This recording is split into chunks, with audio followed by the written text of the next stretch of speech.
Good morning. This is Dina Marie Hale, host of Faith Moments and Voice of the Shepherd, with the Morning Blend Franciscan Moment on Mater Dei Radio. October 4th is the feast of St. Francis of Assisi, one of the Catholic Church's most venerated and beloved saints. St. Francis is known for his ministry to the poor and underprivileged, his care for nature and animals, and the founding of the Franciscan order. With me today to share some insights on the life of St. Francis as we anticipate his feast day is Franciscan Friar Father Dan Pattee. Father Dan, welcome back, and thanks for joining me again today. Oh, good to see you again, Dina Marie. And the subject we have today is very inspiring and interesting. I'm glad to be here with you. Well, it's always something to look forward to in the beginning of October is the Feast of St. Francis. We kick it off with St. Therese of Lisieux. We have the guardian angels, and then here comes St. Francis. And so I thought we'd start just giving us a little bit of just what drove St. Francis. We might see him in the image I have behind me in a garden, with the animals. But the root and the foundation of Francis is always Christ. I mean, when we preach Christ, that was Francis. Give us a sense of Saint Francis. Yeah, you bring up a good point. Francis is someone who has a very positive affirmation of creation and the goods of creation and God's creatures and the like. But we do miss his purpose and meaning in life if we miss the centrality on Christ that he has. And I think sometimes with the ecology concerns today, we do have people that in a way hijack Francis for his affirmation of creation, but forget this man was profoundly dedicated to Christ, even to the point of wanting to give his life to spread his name in, like he did when he went before the Sultan. He was on fire with love for Jesus. And that really is, like you said, at the core of this saint. Right. We have a wonderful poem from, or I guess I want to call it a poem, a praise called the Canticle that we associate with St. Francis. Can you take us back to when this canticle was written, a story behind where this came from? Yeah, it's a fascinating story, Dina Marie, of Francis at a time in his life that had just finished pretty much. He had just finished the official rule of the First Order Franciscans. He came back from having tried to convert the Sultan with the disappointment of not being martyred, but he came back in 1221 to begin to finish writing the rule, and he went through a great deal of suffering as a result of so many friars resisting his vision of the rule, for example, that included a poverty that didn't have any houses for the brothers. And some of the brothers were studying theology to become priests, and you can't leave books in the woods, especially not at that time, because they were all handwritten and very expensive. And so Francis had just gone through a very dark period and a hard period, but in 1223, the Pope approved the final rule of the Friars, which is still in place today. That is the Franciscan rule for the First Order. And he was also at this time suffering many different physical illnesses. They believe, for example, when he went and tried to convert the Sultan, he contracted malaria, which by this time was cycling every 72 hours, which meant he spiked a fever every 72 hours because of the malaria that he had contracted.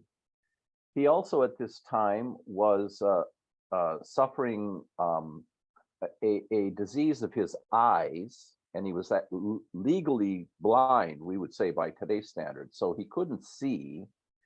And he was trying to get to a doctor who was going to cauterize. They take a hot iron, and cauterize from the eye to the ear. That was the treatment for this. And he was on his way to do that, and they had a big snow in Assisi and got stuck at San Damiano, where Saint Clare lived at the time. And of course, Francis and his few companions didn't want to encroach upon the cloister of the ladies, so Francis chose to sleep downstairs in the dungeon in the basement, on the floor. And so he was laying there one night, And he experienced what is known as the plague of the rats. As he laid there, he was in the dark, he couldn't see, he was all by himself, and these rats came and just by hordes started crawling on his body Mm. for the duration of the night. And he, at that point, began to go into a period of self pity during the night. And he was starting to feel sorry for himself, so that when the morning came, he berated himself for his self pity. And at that moment, that's when he conceived the canticle of the creatures as a way of countering his his self-pity and giving praise to God again. He broke out in this canticle. So when he wrote the canticle, he was literally blind and couldn't see what he was praising, but he just had the memory of it in his soul and began to praise.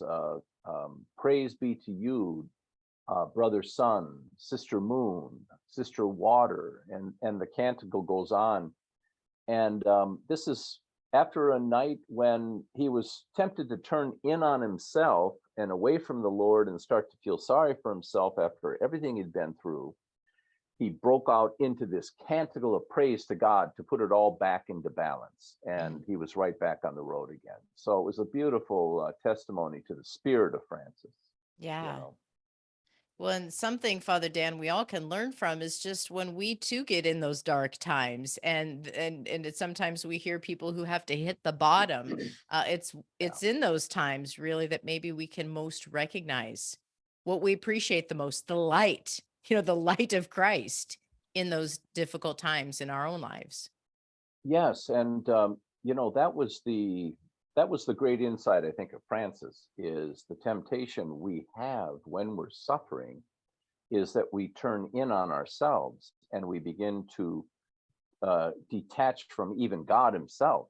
And so the canticle was his way of pushing back in his faith against that move of his nature to turn in on himself and begin to sulk and that kind of a thing. And he certainly had a lot to sulk about, because he really did suffer greatly at the hands of the friars when he was trying to write the rule. And the brothers kept pressuring him, and he had to make some concessions in the end that were very difficult. Hmm. But he made them to the brothers. He didn't just impose the rule, but it was, at least to this day, a clear and pure expression of the gospel. He wouldn't compromise on that. Right.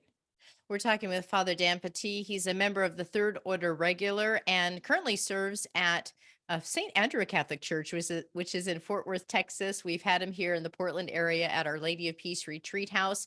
And so it's been great to continue to reflect upon the life of St. Francis and Franciscan spirituality.